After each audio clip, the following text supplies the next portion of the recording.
ఓం మహాగణాధిపతయే నమ. ఓం గురుభ్యో నమ. ఓం శ్రీమాత్రే నమ.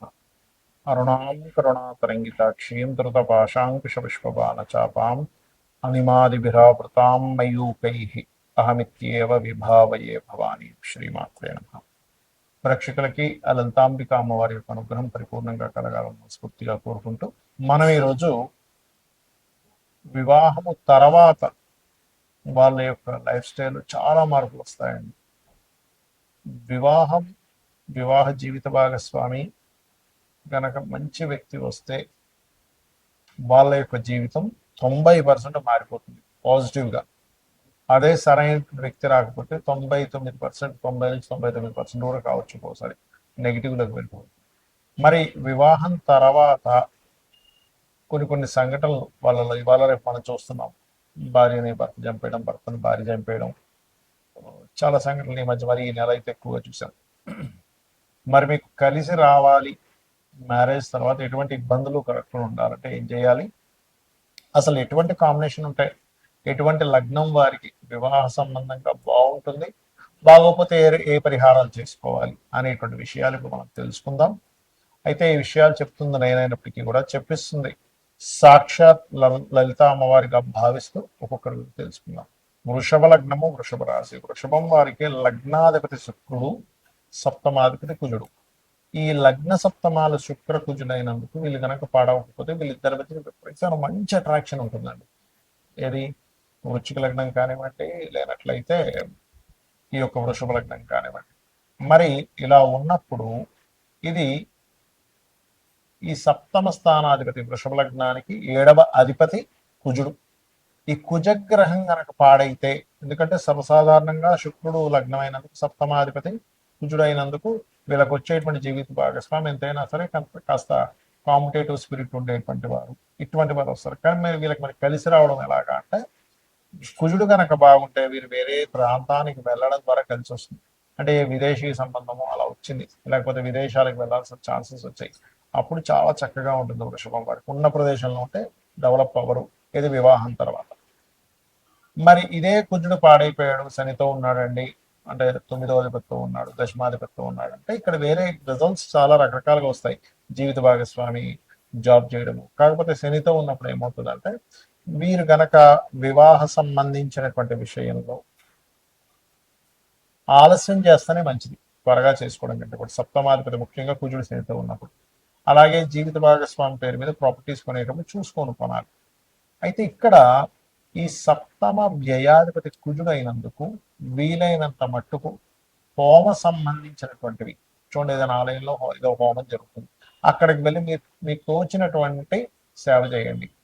ఎందుకంటే ఇక్కడ రెండిటికి కారకుడు కుజుడే అవుతాడు. వివాహానికి కారకుడు, వివాహం తర్వాత కుజుడే అవుతాడు. కాబట్టి మీరు ఎక్కువగా ఆంజనేయ స్వామి ఆరాధన చేయడము, సుబ్రహ్మణ్యేశ్వర స్వామి ఆరాధన చేయడము, గోవులకి క్యారెట్స్, బీట్రూట్స్ లాంటివి తినిపించడము, బెల్లము తినిపించడము చేసినట్లయితే, అయితే ఇక్కడ మీకు ఏ గ్రహంతో కనెక్ట్ అయింది సప్తమాధిపతి, ఏ సప్తమ వ్యయాధిపతులు ఏ పోర్ట్ఫోలియోస్, ఏ గ్రహాల పోర్ట్ఫోలియోస్ పొందారు, ఆ పోర్ట్ఫోలియో పొందినటువంటి గ్రహం ఏదైతే ఉందో ఏ గ్రహంతో కనెక్ట్ అయింది అనేటువంటి దాన్ని బట్టి ఒక్కొక్క రెమెడీ అనేటువంటిది ఉంటుంది. మొట్టమొదటిగా మీ యొక్క సప్తమాధిపతి ఉదాహరణకి రవితో కలిసి ఉన్నాడు. రవి అంటే సూర్య భగవానుడు గ్రహరాజుగా చెప్తూ ఉంటారు. తన చుట్టూ అన్ని గ్రహాలు తిరుగుతూ ఉంటాయి. ఇప్పుడు ఈ రవి ద్వారా కనుక మీ సప్తమాధిపతి కంబస్ట్ అయ్యాడు అనుకోండి, అంటే అస్తంగత్వ దోషంలోకి వెళ్ళిపోయాడు. దాన్నే మనకి మౌఢ్యమి అని కూడా అంటారు గోచారంలో. అప్పుడు సూర్య భగవానుడికి చేసుకోవాలంటే ఏంటి, సూర్య ఆరాధన చేసుకోవడం, ఆదిత్య హృదయం చదవడం, గోవునికి గోధుమ రవ్వ తినిపించడము, తండ్రితో గొడవ పెట్టుకోకుండా తండ్రిని చక్కగా గౌరవించడం, తండ్రి కాళ్ళకు నమస్కరించడం చేస్తూ ఉంటే ఆత్మకారకుడు సూర్య భగవానుడు, తండ్రి కారకుడు, మెడికల్ వీటికి కారకుడు, ఎవరికైనా మెడికల్ సంబంధించిన ఏదైనా సేవలు చేస్తూ ఉండాలి, అప్పుడు సూర్య అనుగ్రహం కలుగుతుంది.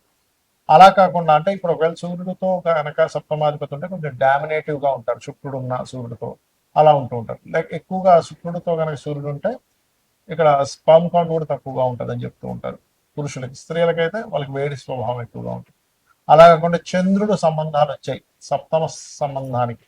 చంద్రుడు అంటే ఏంటి, చంచలత్వము. అది స్త్రీకి కావచ్చు, పురుషుడికి కావచ్చు. మీకు వచ్చే జీవిత భాగస్వామి కాస్త ఎక్కువగా ఎమోషన్ గా ఉండడం, కొంచెం స్థిరత్వం లేకపోవడం ఇలాంటివి జరుగుతుంటాయి. అలాంటప్పుడు బియ్యము దానంగా ఇవ్వడం, ఇందాక రవి అయితే గోధుమలు, బియ్యం దానంగా ఇవ్వడం, గోవులకి ముల్లంగి తినిపించడము, అదేవిధంగా కాస్త నీటి ప్రదేశాలు వెళ్ళినప్పుడు కొంత జాగ్రత్తగా ఉండడము, ఎక్కువ ఎమోషన్స్ అయిపోయేటప్పుడు వారిని మెడిటేషన్ చేయమని చెప్తూ ఉంటారు.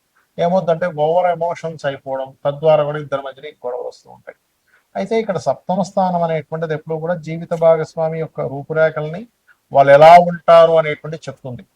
కానీ 12వ స్థానం అనేటువంటి ఒకటి ఉంటుంది. అదేమిటంటే మీ మ్యారిటల్ లైఫ్ ఆఫ్టర్ మ్యారేజ్ తర్వాత ఎలా ఉంటుందో అని చెప్తుంది. దానికి కూడా ఇప్పుడు ఇందాక మనం చెప్పుకున్నటువంటి రవికి సంబంధం వస్తే ఈగో క్లాషెస్ వల్ల, చంద్ర సంబంధం వస్తే ఓవర్ ఎమోషన్స్ వల్ల, అంటే నా ఎమోషన్స్ నీకు అర్థం అవ్వట్లేదు, లేకపోతే నీ ఎమోషన్స్ నువ్వు సరిగా వ్యక్తపరచట్లేదు అనేటువంటి ఎక్కువగా వస్తుంటాయి చంద్రుడు. కాబట్టి బియ్యం దానంగా కూడా మెడిటేషన్ చేయడం చేస్తుండాలి. ఇక కుజుడు సంబంధం వచ్చింది అనుకోండి, సప్తమాధిపతికి లేదా 12కి సంబంధం వచ్చింది అనుకోండి, అనవసరమైనటువంటి చిన్న చిన్న గొడవలకే పోలీస్ స్టేషన్స్కి వెళ్తూ ఉంటారు, లేకపోతే మ్యాన్ హ్యాండ్లింగ్ అంటూ ఉంటారు. కొన్నిసార్లు భర్త భార్యను కొడితే కొన్ని సందర్భాల్లో భార్య కూడా భర్తను కొట్టేటువంటి ఉంటాయి. ఎందుకు అంటే కుజుడు గొడవలకు కారకుడు, పోలీస్ స్టేషన్స్కి కారకుడు. అలాంటప్పుడు ఏం చేయాలి? సుబ్రహ్మణ్యేశ్వర స్వామి ఆరాధన, లేనట్లయితే చక్కగా గోవులకి క్యారెట్స్ తినిపించడము, మరియు అదేవిధంగా కుజగ్రహం దగ్గర దీపారాధన చేయడం, కందులు దానంగా ఇవ్వడం చేస్తూ ఉండాలి. కొన్నిసార్లు బుధగ్రహ సంబంధం వస్తుంది. సర్వసాధారణంగా బుధగ్రహ సంబంధం వచ్చినప్పుడు జీవిత భాగస్వామి మంచి తెలివైన వాళ్ళు, బిజినెస్ రిలేటెడ్ ఉంటాయి. కానీ ఆ బుధుడు పాడై సంబంధం వచ్చింది, అంటే నీచ సంబంధం వచ్చింది, ఇంకో పాపగ్రహంతో కలిసి ఉన్న బుధుడు, అలాంటప్పుడు ఏమైపోతుంది అంటే ఇంకా వాదిస్తూ ఉంటారు జీవిత భాగస్వామి. మీరు ఏం చెప్తున్నా సరే దాని మీద ఒక వాదన, మీరు మంచి చెప్పిన వాదన వస్తుంది, ఏదైనా ఇష్యూ వచ్చినా వాదన, ఖచ్చితంగా వాదన వస్తూ ఉంటుంది బుధుడు పాడైతే కనుక. అలాంటప్పుడు ఇంట్లో ఎక్కువగా విష్ణు సహస్రనామాలు వింటూ ఉండాలి, బుధగ్రహానికి సంబంధించిన పెసలు దానంగా ఇవ్వడం, మరియు అదే విధంగా గమనించుకున్నట్లయితే దీంతో పాటు మీరు గోవులకి గోంగూర తినిపించడము, ఇటువంటివి చేస్తూ ఉన్నట్లయితే చాలా అంటే చాలా మటుకు క్లియర్ అవుతుంది. ఇలా ఉన్నప్పుడు ఏంటంటే ఆర్గ్యూ చేయకుండా పక్కకు వెళ్ళిపోవడం మంచిది. ఇంకా ఎక్కువ ఆర్గ్యూ అవుతూ ఉంటాయి, ముఖ్యంగా 12వ స్థానానికి దగ్గర సంబంధం వస్తే ఇంకా ఎక్కువ ఇబ్బంది వస్తూ ఉంటుంది. అదేవిధంగా బంధువర్గం మూలంగా కొన్ని అపనిందలు పడడం, నువ్వు భర్తను సరిగ్గా చూసుకోవట్లేదంట, భార్యను సరిగ్గా చూసుకోవట్లేదంట అని, అది ఒక్కొక్కసారి మీరు ఎంత బాగా చూస్తున్న ఒక చిన్న ఇష్యూయే అది అందరికీ వెళ్ళిపోవడం, గాసిప్ లాగా ఇట్లాంటివి జరుగుతుంటాయి. మరి గురుగ్రహం చాలా మందికి ఏమనిపిస్తుంది అంటే గురువు మంచివాడే కదండి, కలిసి ఉంటే ఇంకేంటి. కానీ మీ లగ్నానికి పాపి అయి సప్తమాధిపతితోనో 12తోనో లేదా సప్తమ పోర్ట్ఫోలియోతోనో 12వ పోర్ట్ఫోలియోతో కనుక కనెక్ట్ అయి పాప అయితే కనుక అప్పుడు జరిగేది ఏమిటంటే, చూడ్డానికి బయటకు కొన్నిసార్లు కొంతమంది బాగా ధర్మంగా ఉన్నారనిపిస్తుంది, కానీ వాళ్ళు కొన్ని అధర్మపరమైనటువంటి పనులు చేయడం వల్ల, ఎథిక్స్ లేకుండా చేసిన పనుల వల్ల ఇద్దరి మధ్యన విభేదాలు వస్తూ ఉంటాయి. లేకపోతే ఇంట్లో భర్త కానీ భార్య కానీ పూజ చేస్తానంటే భార్య వద్దనడం, ఇటువంటివి ఎక్కువగా జరుగుతుంటాయి గ్రూప్ ఆడైన. అలాంటప్పుడు దక్షిణామూర్తి ఆరాధన చేయడము, శనగలు దానంగా ఇవ్వడం, మీరైనా ఇవ్వచ్చు, మీ జీవిత భాగస్వామితోనైనా ఇప్పించవచ్చు.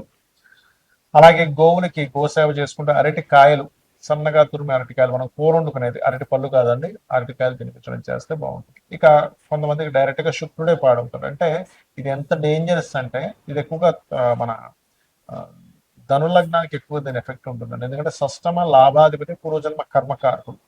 సో ఎప్పుడైతే పూర్వజన్మ కర్మకారకుడే పోర్ట్ఫోలియో వహించాడు అనుకోండి, అప్పుడు ఏమైపోతుందంటే మరింత ఎక్కువ ప్రభావం చూపిస్తూ ఉంటుంది. అలాంటప్పుడు శుక్రుడే పాడైనప్పుడు మీరు చేయవలసినటువంటిది లలితా సహస్రనామాలు ఎక్కువగా చేస్తూ తీపి చపాతీలు గోవుకి తినిపిస్తూ ఉండాలి. దీంతో పాటు శుక్రవారాలు ప్రధానంగా అమ్మవారి ఆలయాలకు వెళ్ళడం చేస్తున్నట్లయితే ఖచ్చితంగా మీకు ఈ యొక్క ప్రభావం అనేటువంటి తగ్గుతుంది. ఇక మరి కొంతమందికి శని ప్రభావం ఉంటుంది సప్తమ స్థానానికి. అలాంటప్పుడు ఏమవుతుందంటే లేట్ మ్యారేజెస్ అవ్వడం, ఎప్పుడు ఏదో ఒక నిందలు పడ్డం వివాహం తర్వాత, అదేవిధంగా వివాహం తర్వాత చాలా విషయాలు లేట్ అవ్వడం జరుగుతుంటుంది. అలాంటప్పుడు ఏమీ కంగారు పడకుండా మీరు చక్కగా నువ్వులు దానంగా ఇవ్వడం, గోవులకి బెల్లం తినిపించడం, ఇట్లా చేస్తుంటారు. ఇక రాహుకేతువుల ప్రభావం వస్తే ముఖ్యంగా రాహు ఇల్యూజన్ కి, ఇమాజినేషన్ కారు, వచ్చేటువంటి వారి ఎక్స్పెక్టేషన్స్ ఎక్కువ పెట్టుకుంటారు.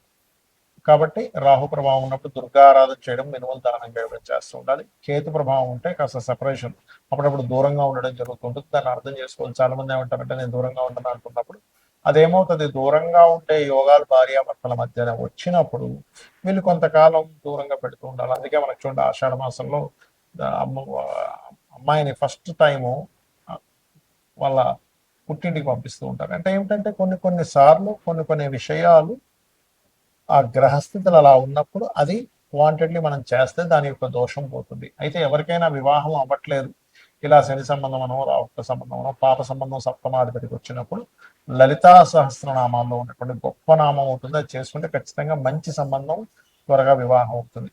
ఓం కామేశబద్ధ మాంగళ్య సూత్ర శోభిత కందరాయ నమః.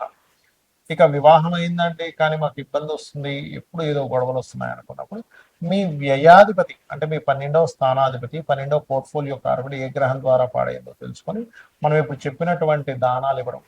ఇందాక రాహు అనుకోండి మినుములు, కేతు అనుకోండి మూలవలు దానంగా ఇస్తూ ఉండాలి. అయితే మీరు దానాలు ఇచ్చుకుంటూ మీరు ప్రత్యేకంగా ఓం శివకామేశ్వరాంకస్త శివ స్వాధీన వల్లభాయే నమః చేసినట్లయితే ఖచ్చితంగా బాగుంటుంది.